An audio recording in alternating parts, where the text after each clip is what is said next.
ልጅ እንደው ያላቅሙ ሲንጠራራ አንድ ነገር እንዳይሆን እንደው ዱላ ነገር ቢጥይቷል ምን ይሆናል ብለሽ ነው እንዴ? እሱ እንደሆነ ደፋርና ወጣት ነው። ቆይ ለኔ አትነግረኝም እንዴ እንድዘጋጅ? እንዴ ሀውልች አይደል እንዴ? አንቺ ብቻ ብለሽ የዛን ቀን ራስሽን አዘጋጅተሽ ፏ ብለሽ ቁጭ ብለሽ መጠበቅ ነው የሚጠበቅብሽ። አልገባኝም። ቆይ እኔ በገዛ ቤቴ እንግዳለሁና እቺ ጽኔ እንኳን ምግብ ይቅርብኝ። ክያን በሌሊት ነው ጫልኩ። በጣም ረፍዷል። ቻው። እንዴ አራቺን እንኳን ጉረስ። ቻው ቻው። ደህና ዋይ። እስኪ አምጪው። ልቀበል አይዞሽ ይበላል። ደግሞ ኪራ እኮ ፍቅር ይዞት ነው ምግብ ማይበላለት። እኔ ምን ይዞኝ ምግብ አይበላልኝ እንዴ? ቆይ አንቺ ከናቲ ጋር አይደለሽ እንዴ? አይ እኔ እኮ ኒና ነኝ። ልቤን ሻጬ በልቻለሁ። ቆይ ለሷ የሚያስብላትና የሚጨነቅላት ሰው የለም ብሎ ነው አይደል እንደዚህ የሚያደርገኝ? አልገባኝም። ቆይ ምን ተፈጥሮ ነው? እስቲ ተረጋጊና አስረጂ።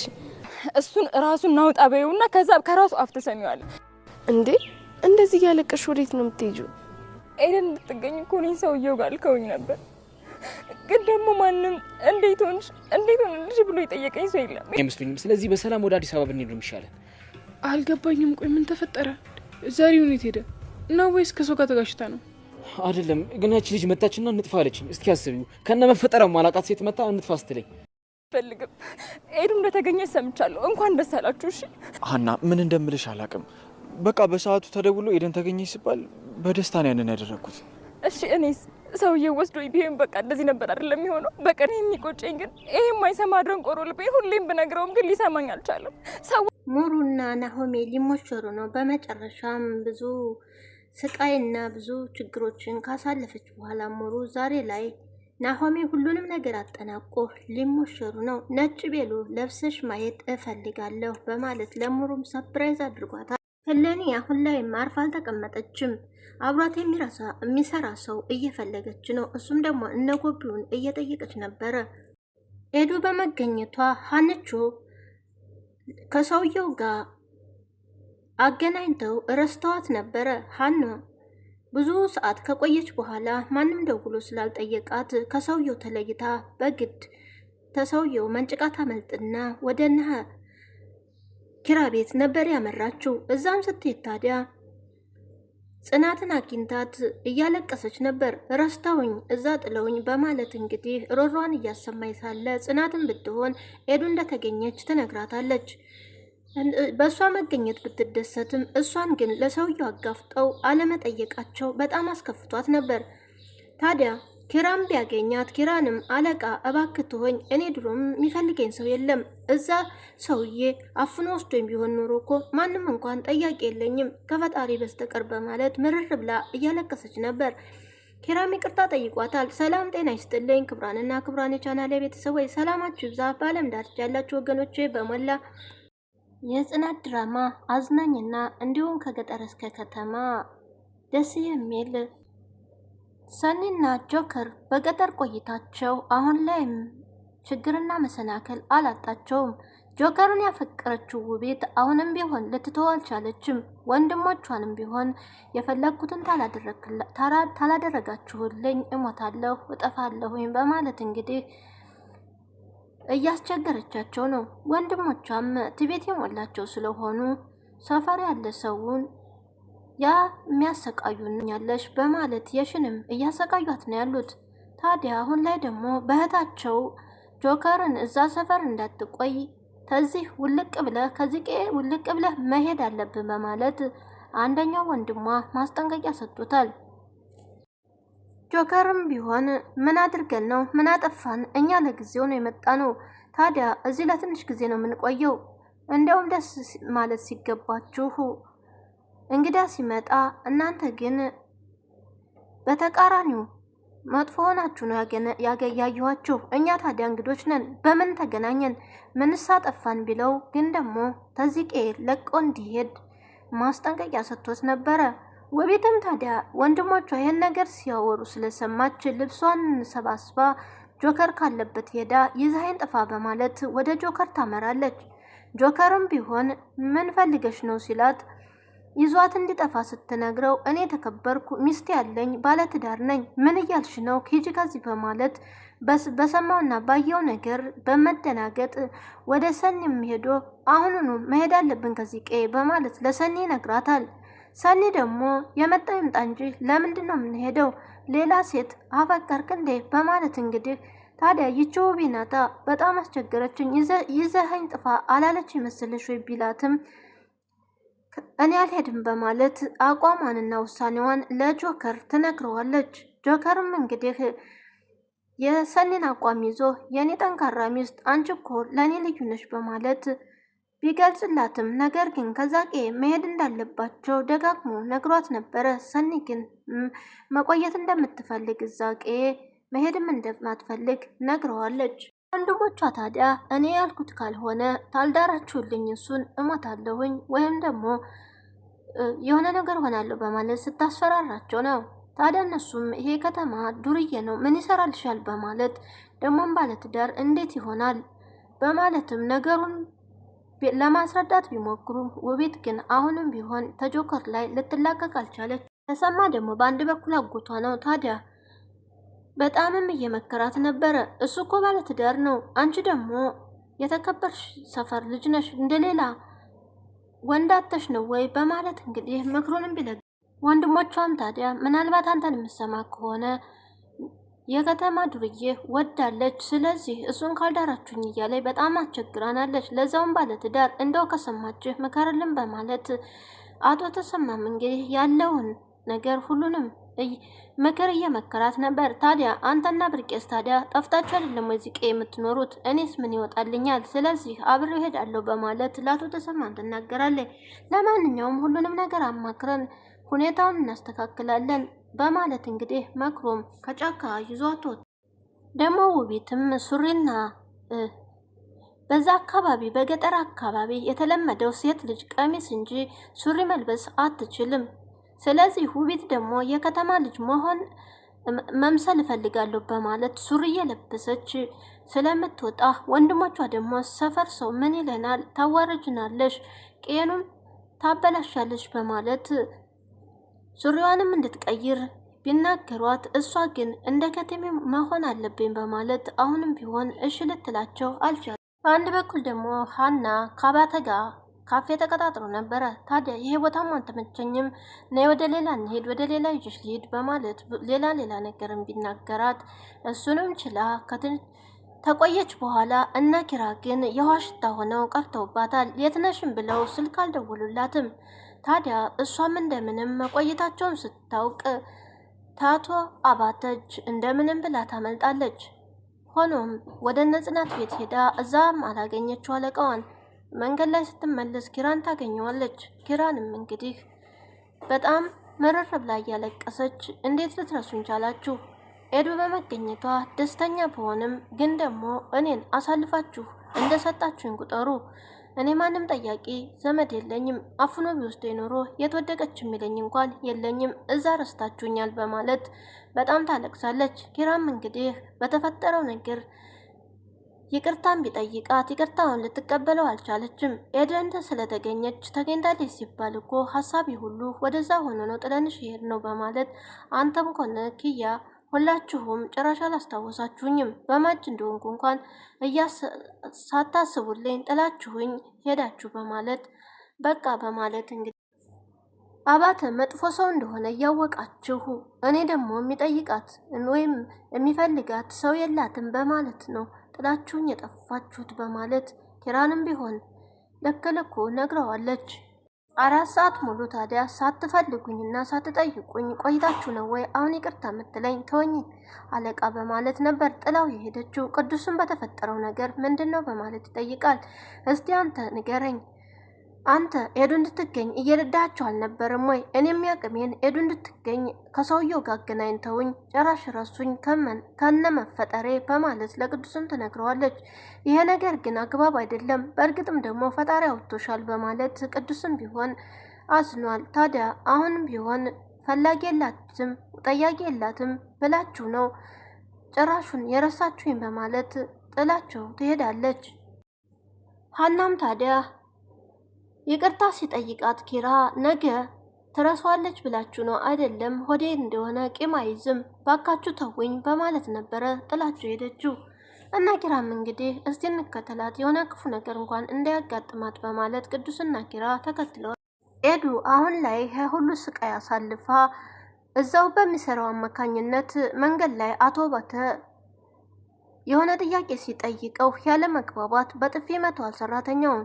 እሱም በዛ እንዴት ካንተ ትዕዛዝ ውጭ መውጣት አለብኝ? ደግሞ ሁሉም ሴቶች ይንበረከኩልህ ነበር፣ ይቺ ልጅ ግን የተለየች ናት በማለት እሷንም ሄዶ ማምለጥ ትፈልጊያለሽ ወይ በማለት ኤዱን አዎ መውጣት ፈልጋለሁ ስትለው እንግዲህ ኤዱንም ሊያስመልጣት ችሏል። ይዟት ወጥቶ ሰፈሯ ድረስ አድርሷት ወደ ቤቷ ገብታለች። አባታ አሁን ላይ ሀናን የሚለካት አይመስለኝም፣ ግን ደግሞ በዚሁም የሚያቆም አይመስልም። ምክንያቱም በብሩ ስለሚተማመን አሁንም ቢሆን ሀንቹንም ሆነ ኤዱን ሊተዋቸው አይችልም። ናሆሜ እንግዲህ ለሙሩን ሊያገባት እንግዲህ ሽርጉድ እያለ ነው። ቤቱንም ቢሆን እየቀያየረ ሶፋው እየተቀያየረ እያጸዳ ነበረ። ሆኖም ሀዊ ቤት እያጸዳችና ሁሉንም እያስተካከለች ሳለ ለምንድን ነው ብላ ሙሩም ትጠይቃለች። እኔ አላውቅም፣ ዝግጅት አለ ብሎኛል፣ አንቺ አታውቂም ወይ? ስለዚህ በደንብ ስላለኝ ቤቱም ቀለም እንዳይቀባ በማለት ስትነግራት ሙሩም ግራ ትጋባለች። ናሆሜንም ታዲያ ምን አስበህ ነው በማለት ሙሩ ትጠይቃለች። ሙሩም እንግዲህ ናሆሜ ሰብራይዝ አድርጓታል። ሙሩም እንግዲህ ባየችው ነገር በመጀመሪያም ተደናግጣ ነበረ። ሰብራይዙን እንግዲህ እያዘጋጀላት እያለ ትንሽ ፍራንክ ካደረጋት በኋላም የኔ ውድ እንግዲህ አንቺን ህጋዊ ሚስቴ ላደርግሽ ፈልጊያለሁ፣ ነጭ ቤሎም ለብሰሽ ላይሽ ፈልጋለሁ፣ ለእናትና ለአባቴም እንዲመጡ ነግሬያለሁ፣ ዝግጅቱን ጀምሬያለሁኝ፣ ነገም ሆነ ዛሬ አንቺን ድል ባለ ሰርግ አገባሻለሁ በማለት እንግዲህ ለሙሩም ሰብራይዝ አድርጓታል። ሙሩም እንግዲህ በነገራት ነገር በጣም በመደሰት ናሆሜን ላይ ጥምጥም ትልበታለች። ሌላው ቀርቶ ሀዊ ለሙሩና ለናሆሜ በጣም በደስታ እሷም ደስታዋን ገልጻላቸዋለች። ሙሩም እንግዲህ በጣም ተደስታለች። ታዲያ ሰርጋቸው በሰላም ይጠናቀቅ ይሆን? ዝግጅቱ ላይ አሁን ላይ ሁሉ ነገር እያጠናቀቀ ነው ናሆሜ። ነገር ግን ህሌኒ ጎቢውንና የጎቢን ጓደኛ አብራችሁኝ ትሰራላችሁ በማለት እየነገረቻቸው ነው። ነገር ግን የጎቢ ህሌኒም እንግዲህ የነሙሩን ሰርግ ልትበጠብጥ ይመስላል። እነ ጎቢን አብራችሁን ካልሰራችሁ በማለት እየጠቀጨቃቸው ነው ያለችው። እነሱ ደግሞ ገንዘብ ፈላጊ ስለሆኑ እንግዲህ ወይ አብረዋት ሊሰራሉ ወይም እንግዲህ ሌላ ሰው ልታገኝ ትችላለች። አሁንም ቢሆን አርፍ አልተቀመጠችም። ናሆሜን የራሴ ነው በማለት አሁን ላይም ተስፋ አልቆረጠችም። በልጇ የተነሳ በልጇ ላይ እየተጠቀመች ነው ያለችው። ጎቢውንና ጓደኛውን ከኔ ጋር ትሰራላችሁ፣ ብርም ታገኛላችሁ በማለት እያግባባቻቸው ነው የሚገኘው።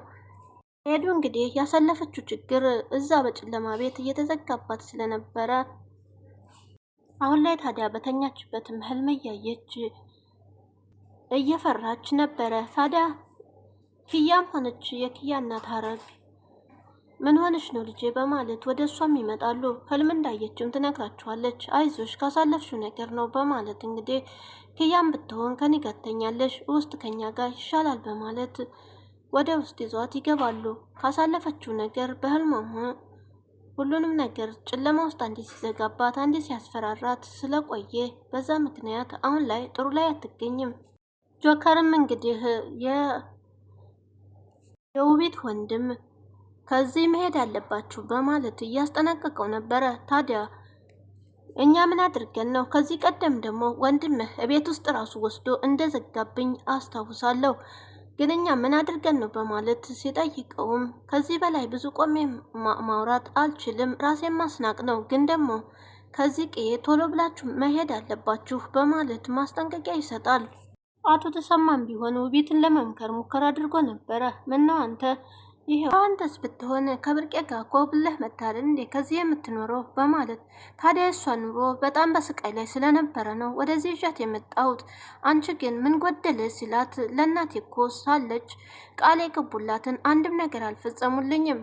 ታዲያ ያንን ቃል መፈጸም አለባቸው። ይሄ ከተሜው እንዳይሄድም ለኔ ማገዝ አለባቸው በማለት ውቤት እንደሆነች ለሁሉም ነገር ጆከር ላይ ሙጭጭ ብላል። የተሳሳተ ኑሮ ነው በማለት እንግዲህ ሲነግራት አጎቷ ጆከርም ቢሆን እኮ ከዛች ከሜንቱ ጋር የተሳሳተ ትዳር ነው፣ እኔ ነኝ የምገባው በማለት ራሷን ከፍ ከፍ በማድረግ ተናገራለች። ይሄኝማ እንደኔ ስርዓት ያላት አለባበሷ ይሄኝ በማለት እንግዲህ ውቤት ተሰማም ታዲያ ከጫካ ውስጥ ቁጭ ብላ ለዛውም ጅብ አካባቢ አውሬ በበዛበት አካባቢ ስታለቅስ ነበር ያገኛት። ታዲያ እዚህ ጋር አውሬስ ቢበላሽ እንዴት እዚህ ትቀመጫለሽ? ነይ እንሂድ አሁን ወደ ቤት፣ ወንድሞችሽ እዛ የሚሆኑት አጥተዋል በማለት ይዟትም ሊሄድ ሊሞክር፣ እሷ ግን ጆከርን ከዚሁ ካላስቀሩልኝ አሁንም ቢሆን እሺ አልልም በማለት እኔ ከቤትም አልሄድም፣ ጥሎኝ እንዳይሄድ ከመናከሪያ ቁጭ ብዬ ጠብቀዋለሁ በማለት እንግዲህ ውቤትም አሻፍረኝ ትላለች። ሆኖም አልሆነም የትም አይሄድም፣ በቃ ሁሉንም ነገር እንመካከርበታለን በማለት አግባብቶ አቶ ተሰማ ወደ ቤትም ይዟት እነ ጎቢም እንግዲህ ሳንጆ እሰርቃለሁ ብሎ ደረቱንና ወገቡን ስለተመታ አሁን ላይ መራመድና መንቀሳቀስ ስላቃተው የሚሰራውም ነገር ስለሌላቸው እራብ ላይ ናቸው። ታዲያ የደረቀ ዳቦን ሲመጣለት ጉሮሬን ሰንጥቆ ነው እኮ የሚገባው፣ እንዴት ሆኖ ነው ይህን የምበላው በማለት ጎቢም ቢሆን በቃ ዞር ዞር ብዬ አመጣልሃለሁ ጠብቀኝ በማለት ስራ ለመስራት ቢሆን ታጠገቡ ይሄዳል። ወይኔ ሳንጆ እንደዚህ ሆኜ ቀር ሆይ በማለት መንቀሳቀስ ስላቃተው እዛው ቁጭ ብሎ እናትም እንግዲህ በጠዋት ተነስታ ለባለቤቷ ለኪራ ምግብ አዘጋጅታ በሩጫ ታቀርባለች። ግን ደግሞ ኪራን በፈጠን ፈጠን ብሎ ይመጣና በጣም እንደረፈደበት ምግብን ማብላት እንደማይችል ክያን ደግሞ በጠዋት ውጭ ብያታለሁ ስራ ረፍዶብናል በማለት አርፍጃለሁ በማለት ምግቡንም ሳይቀምስላት ይሄዳል። ልታጎርሰው እንኳን ብትሞክር እሱ ይቅርቤ ምግቡ ብሎ ሳም ያደርጋትና ከቤት ይወጣል። ሚናም ወደው መታ ጉርሻውን ተቀብላታለች። እኔ በላልሻለሁ ጽናትዬ። ጽናትም እንግዲህ ባሌ እኮ ሳይበላ ሄደ፣ እዛ ስራ ላይ ሲውል ምግብ አይበላም በማለት ትጨነቃለች። ሚናም እኔ በላልሻለሁ ባክሽ በማለት ትበላለች። በዚህ ጠዋት ወፍ ሳይንጫጫ እንዴት ራበሽ በማለትም ጽናት ትናገራታለች። ስራ የሚሄደው ሰው እንኳን እንዳንቺ አልተራበም እኮ ስትላት፣ ወይ ጽናት እሱ እኮ ፍቅር ይዞት ነው ምግብ የማይበላለት ወይ ጽናት ትላታለች። ምን ይዞኝ አልበላ ይለኛል እንዴ ናቲን ተውሽ ወይ በማለት ጠይቃታለች።